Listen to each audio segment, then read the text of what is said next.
ஓம் சக்தி தாயே போற்றி போற்றி. ஓம் ஆதிபராசக்தி தாயே போற்றி போற்றி.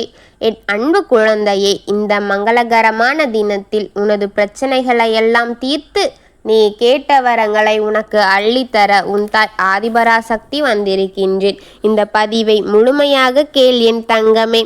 என் அன்பு குழந்தையே, உன் மனதில் ஒரு துளி கூட சந்தோஷங்கள் இல்லாமல் எப்பொழுதுமே ஏதோ ஒரு கவலையை சுமந்து கொண்டு நீ கவலையுடனே இருக்கின்றாய். ஒன்று மாற்றி ஒன்று என்று உனக்கு பிரச்சனைக்கு மேல் பிரச்சனையாக தொடர்ந்து கொண்டிருக்கின்றது.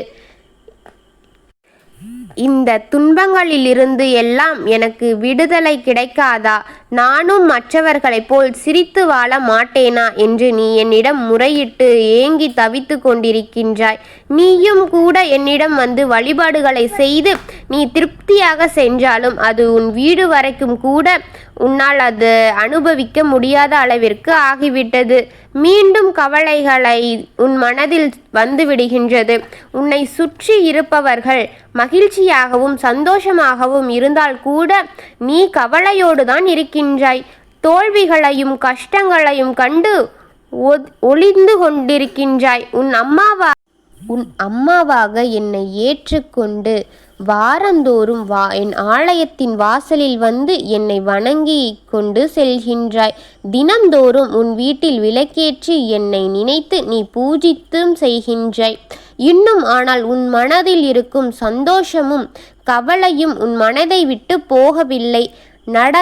நடக்குமோ நடக்காதோ என்ற பயத்தோடே இருக்கின்றாய் என் தங்கமே. கவலைகளையும் தோல்விகளையும் கண்டு ஓடி ஒளியாதே, தைரியமாக போராடு. உனது கடமைகள் எல்லாம் விரைவில் முடித்து காட்ட வேண்டும். அதுவரை இந்த உலகில் வரும் எந்த சூழ்நிலையையும் கடந்து வந்தால்தான் ஆக வேண்டும். அதற்குள் வரும் கஷ்டங்களை எதிர்த்து போராடு. உன் மனதைரியத்தை வைத்துக்கொள் என் தங்கமே. அதை விட்டு விட்டு சின்ன குழந்தை போல் எதை கண்டாலும் ஓடி ஒளிந்து பழகாதே. வரும் பிரச்சனைகளை எல்லாம் பெரிதாக இருக்காது. சிறு சிறு பிரச்சனைகள் தான். நீ ஓடி ஒளியாமல் அது ஒரு அடி எடுத்து வைத்துப்பார். அந்த பிரச்சனை அத்துடன் முடிந்துவிடும் என் தங்கமே.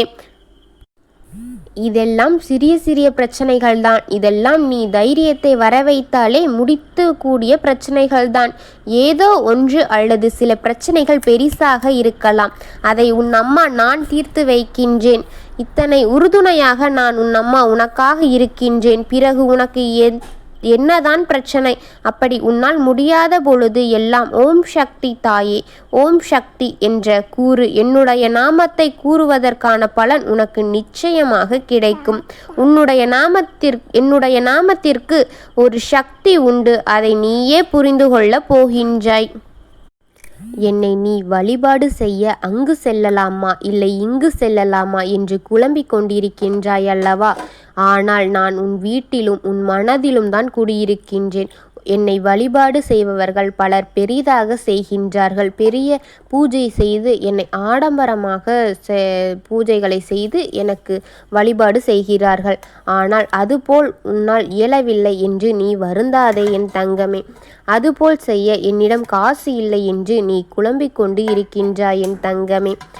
என்னை மனதில் நினைத்து வார்த்தைகளால் ஒருமுறை அவள் என் அம்மா என்று பாசத்தோடு நீ என்னை ஒவ்வொரு விரடமும் கூறும்பொழுது உன் கண்களில் இருக்கும் பக்தியை நான் கண்டிருக்கின்றேன் என் தங்கமே. அது போதும் எனக்கு. நான் உனக்காக துணையாக இருக்கின்றேன். உன்னுடைய கஷ்டங்கள் எல்லாம் காணாம போகும் நேரம் வந்துவிட்டது. எனக்கு உன் உண்மையான அன்பு மட்டுமே போதும். என்மேல் நீ வைத்திருக்கும் நம்பிக்கையும் போதும். உன்னுடைய விருப்பங்களை என்னிடம் கூறு. அனைத்துமே முடித்து உன் மன நிம்மதியை தருகின்றேன். நீ விரும்பிய வாழ்க்கை உனக்கு கொடுப்பேன். நான் உன்னுடன் இருப்பதை பல சந்தர்ப்பங்களில் உன்னிடம் புரிய வைக்க முயற்சி செய்து கொண்டுதான் இருக்கின்றேன். நீ கூடிய விரைவில் அதை புரிந்து கொள்வாய். எந்த சூழ்நிலையிலும் நம்பிக்கையுடன் இரு. மன நிம்மதியை நான் தருகின்றேன். அருகில் வா, மங்களம் உண்டாக்க செய்கின்றேன். எல்லோருக்கும் நல்லதை நினைக்கும் என் குழந்தைக்கு எப்பொழுதுமே நல்லதை மட்டும் நான் செய்ய போகின்றேன். நீ எதை நினைத்தும் கலங்காமல் தைரியத்துடன் எந்த பிரச்சனையாக இருந்தாலும் எதிர்த்து நில் தங்கமே. உனக்கு துணையாக உன் அம்மா என்றுமே இருப்பேன். என்னை முழு மனதோடு நம்பி உன் பக்தியை கொடு. நான் உனக்காக இருப்பேன். ஓம் சக்தி தாயே போற்றி. ஓம் ஆதிபரா சக்தி தாயே போற்றி. வாழ்க வளமுடன்.